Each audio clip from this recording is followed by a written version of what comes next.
দর্শক আসসালামু আলাইকুম। দেশ এবং প্রবাস থেকে যে যেখান থেকে বসে আমার প্রতিবেদন দেখতেছেন সবার প্রতি আন্তরিক শুভেচ্ছা এবং ভালোবাসা রইল। আশা করি সবাই ভালো আছেন। আজকে ভিন্নধর্মী একটি প্রতিবেদন করব আপনাদের সামনে।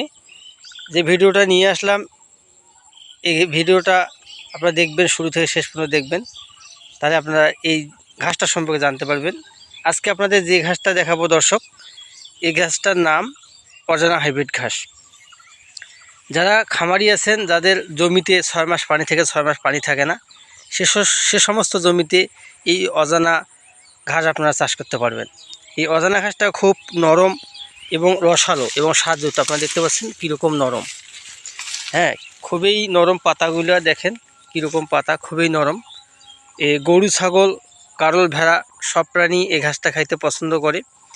এই যে জমিটা দেখতে পাচ্ছেন, এই জমিটার পরিমাণ প্রায় আমার 25% জমিতে আমি এই অজানা ঘাসের চাষ করছি। আলহামদুলিল্লাহ ফলনও খুব ভালো হয়েছে মাশাআল্লাহ। আপনারা দেখতে পাচ্ছেন যে কীরকম ফলন হয়েছে মাশাআল্লাহ। এই জমিটা কাটিংয়ের জন্য আমি রেখেছি, ঘাস চাষ করতেছি। খামারের চাহিদা পূরণ করার পাশাপাশি আমি এটা কাটিং রেখেছি, খামারিদের কাটিং দেবো। আপনারা দেখতে পাচ্ছেন যে প্রতিটা কাটিং আমার, এই যে কাটিংগুলো প্রতিটাই পরিপক্ক হয়ে গেছে আলহামদুলিল্লাহ, অনেক ভালো কাটিং আপনারা দেখতে পাচ্ছেন। আপনারা দেখেন কীরকম ফল মাশাআল্লাহ। এই আপনারা দেখতে পাচ্ছেন যে পানিযুক্ত জমি, এটা আমার দোলা জমির মধ্যে আমি চাষ করছি, পানিযুক্ত জমিতে এই অজানা হাইব্রিড ঘাস চাষ করছি। যাদের জমি 6 মাস পানি থেকে 6 মাস থাকে না, নিচু জমি, সেই জমিতে আপনারা আমার কাছে এই অজানা ঘাসের কাটিং নিয়ে রোপণ করতে পারেন। আমরা যেভাবে ধান চাষ করি সেভাবে এই অজানা ঘাসের আপনারা চাষ করতে পারেন। এবং অজানা এবং জার্মান হোয়াইট এই দুইটা ঘাস কিন্তু পানিযুক্ত জমিতে চাষ করা হয় বা পানিযুক্ত জমিতে হয়। এটা হচ্ছে অমর, এই ঘাসটা অমর, যত পানি ভাসবে তত আপনার এই ঘাসও ভাসবে। আপনারা দেখতে পাচ্ছেন দর্শক, আপনাদের দেখাচ্ছি আমি প্রতিটা কাটিং আমার। এই যে আপনারা দেখতে পাচ্ছেন এগুলো কাটিং, এই যে আপনারা দেখতে পাচ্ছেন যে কাটিংগুলো কীরকম হয়েছে, একেবারে তাজা সতেজ কাটিং। এই যে কাটিং আপনারা দেখেন, খুবই ভালো মানের কাটিং মাশাআল্লাহ, অনেক ভালো ফলন হয়েছে আমার এই জমিতে। এটা অজানা ঘাস দর্শক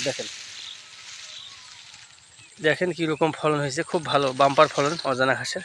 আপনি দেখতে পাচ্ছেন এটা কিন্তু গারল, ভেড়া, গরু, ছাগল সব প্রাণী খায়। আমি মূলত এই ঘাসের কাটিং বিক্রি করে আসতেছি, অজানা ঘাসের কাটিং। কোনো খামারির ভাই যদি এই অজানা ঘাসের কাটিংয়ের প্রয়োজন হয় তাহলে আমার স্ক্রিনে দেওয়া নাম্বারে অবশ্যই যোগাযোগ করবেন। আমার নাম মোহাম্মদ জামিল হোসেন, আমার চ্যানেল সাফল্য বৈচিত্র্য টিভি। আমার বাসা চিরিবন্দর উপজেলা, জেলা দিনাজপুর।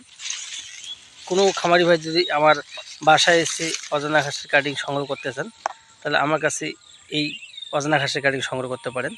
যদি আমার ভিডিওটি ভালো লাগে, কথাগুলো ভালো লাগে, অবশ্যই চ্যানেলটা আমার সাবস্ক্রাইব করবেন, লাইক করবেন, কমেন্ট করবেন এবং আপনাদের সুস্বাস্থ্য কামনা করে এখানেই শেষ করলাম। আসসালামু আলাইকুম।